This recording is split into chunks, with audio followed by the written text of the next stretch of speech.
Assalamualaikum warahmatullahi wabarakatuh. Apa kabar semua? Semoga kita selalu dalam keadaan sehat ya, serta pandemi ini segera berlalu. Amin.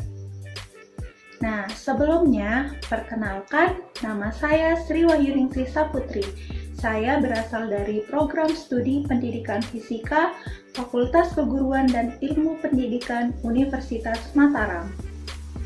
Di sini, saya akan membahas mengenai salah satu materi fisika, yaitu tentang rangkaian arus arah. Adapun tujuan pembelajaran yang akan kita capai pada hari ini, yaitu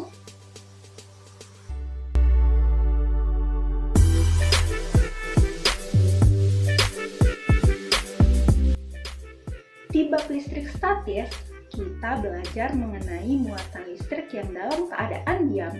Tapi kegunaan listrik di kehidupan kita tidak hanya ketika muatan tersebut diam, tetapi juga ketika muatan tersebut bergerak.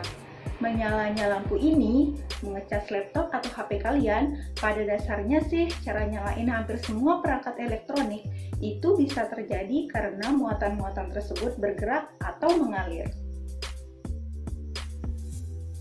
Nah, pertanyaannya nih, tapi kenapa listrik bisa mengalir ya? Terus, apa saja yang menentukan kekuatan aliran listrik pada suatu kawat? Ayo, ada yang tahu nggak nih jawabannya? Nah, daripada kita bingung, mari kita bahas bersama-sama. Coba kalian bayangkan, kalian sedang berada di atas sebuah perahu di atas sungai. Aliran sungai ini mirip dengan aliran listrik di suatu kawat. Tapi ketika kita bilang aliran sungai, sebenarnya yang kita maksud itu aliran airnya. Begitu juga dengan aliran listrik. Sebenarnya yang mengalir dalam kawat itu adalah muatan listrik negatif atau elektron. Aliran listrik atau biasa disebut arus listrik adalah banyaknya muatan yang melewati penghantar listrik pada periode waktu tertentu. Secara matematis, arus listrik atau I sama dengan muatan atau Q dibagi waktu atau T, di mana satuan untuk arus listrik adalah ampere. Kalau kuat arus listrik mengalir hanya satu arah seperti air sungai, disebut listrik arus searah atau direct current, disingkat dengan DC. Tapi kalau arus listriknya mengalir bolak-balik, arus listriknya disebut arus bolak-balik atau alternating current, disingkat AC. Jadi ada AC, ada DC. Kalau AC, listrik yang mengalir di rumah-rumah kalian nih. Kalau DC, ada pada HP atau laptop dan perangkat elektronik yang kalian punya. Tapi yang akan kita pelajari sekarang ini yaitu mengenai listrik arus searah atau direct current dulu ya. Tadi kita sudah tahu kalau arus listrik adalah elektron yang mengalir pada suatu kawat. Tapi kenapa elektron ini mengalir ya? Nah, kenapa tidak diam saja gitu di kawat? Kalau bergerak kan membutuhkan energi, kalau diam kan tidak. Nah, misalnya nih, saya mempunyai sebuah bola. Ini dia. Terus saya pegang di atas seperti ini. Kemudian bola ini saya lepas. Nah, bola ini akan jatuh ke bawah. Ini karena ketika bola diletakkan ke atas, dia memiliki energi potensial dari gaya gravitasi. Ketika saya lepas, energi potensial tadi diubah menjadi energi kinetik. Dan benda bergerak dari posisi dengan energi potensial yang lebih tinggi ke energi potensial yang lebih rendah. Muatan listrik juga sama. Dia akan bergerak dari potensial listrik yang lebih tinggi ke potensial listrik yang lebih rendah karena adanya gaya Coulomb. Nah, perbedaan potensial ini biasa disebut dengan tegangan atau voltase, yaitu energi yang dibutuhkan untuk memindahkan muatan listrik sebesar 1 Coulomb. Secara matematisnya, tegangan atau V sama dengan energi atau E dibagi buatan atau Q. Jadi, misalkan kita membutuhkan 1 joule untuk memindahkan muatan sebesar 1 coulomb dari titik A ke titik B. Berarti tegangan atau beda potensial antara titik A dan B adalah 1 joule per coulomb atau 1 volt. Balik lagi ke konsep tegangan. Jadi, kalau kita mau listrik mengalir di rangkaian listrik, kita harus mempunyai sumber tegangan atau beda potensial listrik di rangkaian itu, misalnya baterai. Potensial listrik yang lebih tinggi diberi tanda positif, sedangkan yang lebih rendah diberi tanda negatif. Arus listrik akan mengalir dari kutub positif ke kutub negatif, sedangkan elektron sebenarnya mengalir dari kutub negatif ke kutub positif.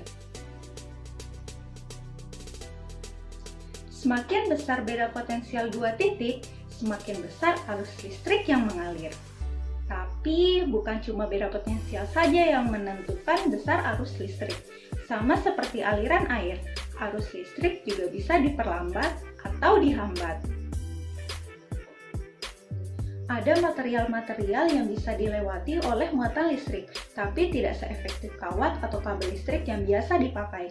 Jadi jika material ini dipasang pada rangkaian listrik, dia akan menghambat pergerakan arus listrik dan dalam rangkaian disebut hambatan atau resistor. Nah, satuan resistor adalah ohm, di mana jika kita pasang resistor 1 ohm di rangkaian dengan tegangan 1 volt, maka pada rangkaian tersebut akan mengalir arus sebesar 1 ampere. Semakin besar hambatannya, semakin kecil arus yang keluar dari resistornya. Secara matematis, hubungan ketiga besaran ini bisa dinyatakan dalam persamaan arus atau I sama dengan tegangan atau V dibagi hambatan atau R. Persamaan ini disebut dengan hukum Ohm.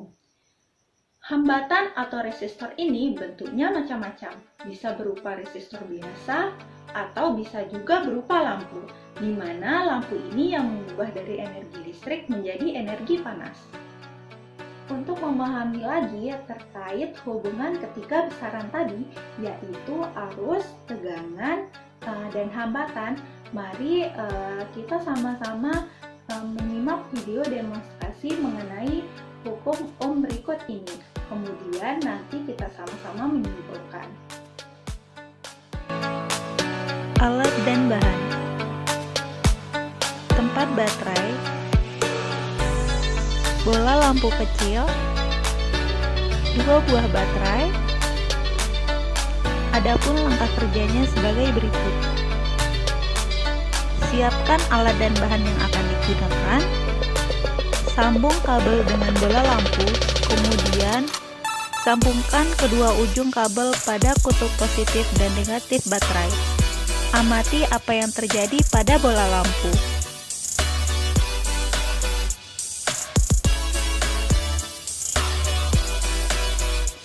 Kemudian untuk 2 baterai, sambungkan ke ujung kabel pada kabel kedua baterai. Kemudian amati apa yang terjadi pada bola lampu tersebut.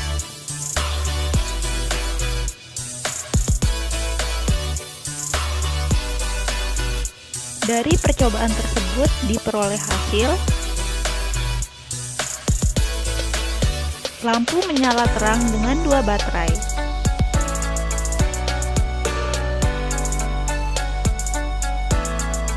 Lampu menyala redup dengan 1 baterai.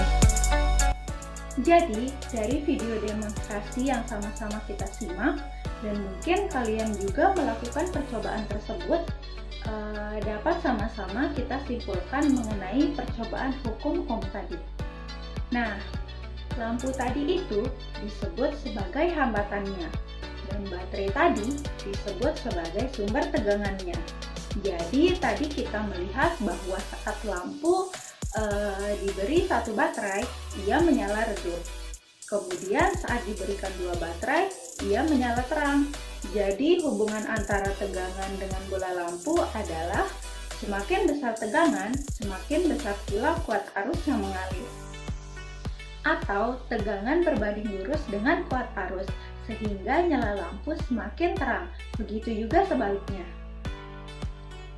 Jika kita sudah tahu besar hambatan suatu komponen listrik, kita bisa tahu arus yang mengalir pada hambatan itu kalau kita tahu tegangan yang digunakan. Dan sebaliknya, kita bisa tahu tegangan atau beda potensial di kedua ujung resistor kalau kita tahu besar arus yang mengalir di resistor dengan menggunakan hukum Ohm, yaitu I sama dengan V per R. Adapun bunyi dari hukum Ohm adalah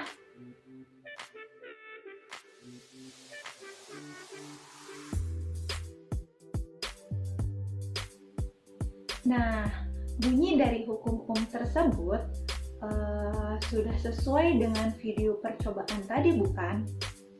Nah, untuk menambah lagi pemahaman kita terkait hukum Ohm, di sini saya akan memberikan satu buah contoh soal. Contoh soalnya sebagai berikut.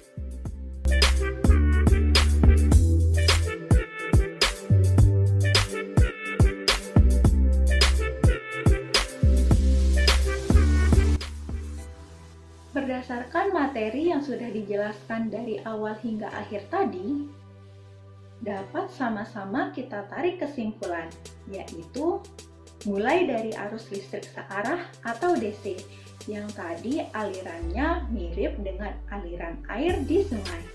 Kemudian tegangan atau beda potensial, di mana tegangan ini yang membuat muatan listrik itu bergerak. Dan hambatan listrik atau resistor yang menghambat gerakan muatan listrik. Nah, ketiga besaran tadi, arus, tegangan, dan hambatan dihubungkan dalam suatu hukum, yaitu hukum Ohm, di mana secara matematisnya tegangan sama dengan arus dikalikan dengan hambatan. Sekian video pembelajaran dari saya hari ini. Semoga video ini dapat bermanfaat untuk kita semua, serta ilmu-ilmu yang kita dapatkan berkah dan menjadi pahala untuk kita. Tetap semangat dan selalu bersyukur, dan terus belajar, karena tidak ada orang yang rugi atau bodoh karena belajar. Terus semangat!